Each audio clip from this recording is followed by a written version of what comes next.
C'est dans le métier de modiste, spécialiste de la fabrication de chapeaux, que Noël a décidé de se reconvertir. Après avoir récupéré le matériel d'une de ses tantes, elle a souhaité se former dans ce métier, qui est aussi sa passion.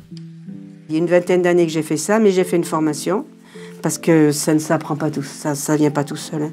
C'est pas possible.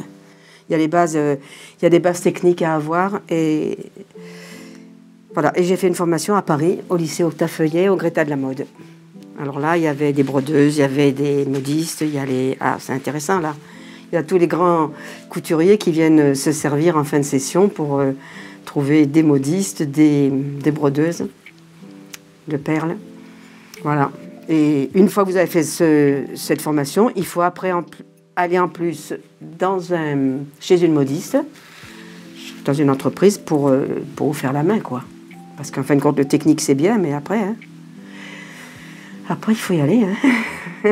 Moi, je travaille la paille, j'aime bien coudre la paille et j'aime bien faire la laine feutrée. J'ai fait aussi du feutre, mais vous trouvez des chapeaux de feutre partout. Je vais vous dire, la paille, c'est pas si compliqué que ça. Hein. Vous avez un ruban de paille, plus ou moins large. Et puis, votre petite machine, là, il faut la régler. Et puis, vous cousez un rond, comme ça.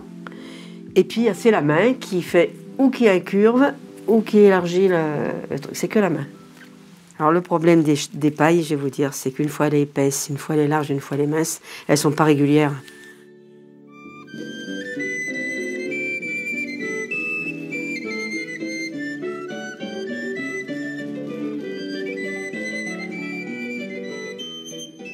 J'achète la laine pratiquement en toison, donc il faut la laver, il faut la carder.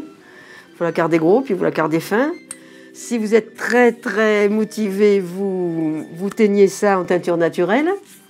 Et puis après, par petits bouts, je vous verrai, c'est une technique spéciale hein, quand même. Voilà, vous faites ça. Et puis la laine mis bout à bout, comme ça, et vous la feutrez à la main et vous en faites un tissu. Le problème du chapeau, il est simple. Chaque femme voudrait avoir un chapeau extraordinaire qui ne ressemble pas au voisin et tout ce que vous voulez. Puis après, s'il est trop fantaisie, elles ne le mettent pas. Alors, bon, moi je travaille beaucoup pour le folklore, parce que les filles, elles savent ce qu'elles veulent. Donc c'est plus simple, pour moi. Et ce qui me plaît dans ce métier, c'est quoi? Ben, d'abord la créativité, hein, déjà, parce que avec le même matériau, vous mettez 2 ou 3 modistes, elles ne vous feront pas la même chose. Et puis parce que ça me plaît, et puis c'est tout. Puis c'est un travail manuel, ça me plaît. Voilà, j'ai toujours un peu bricolé, et donc ça me plaît bien.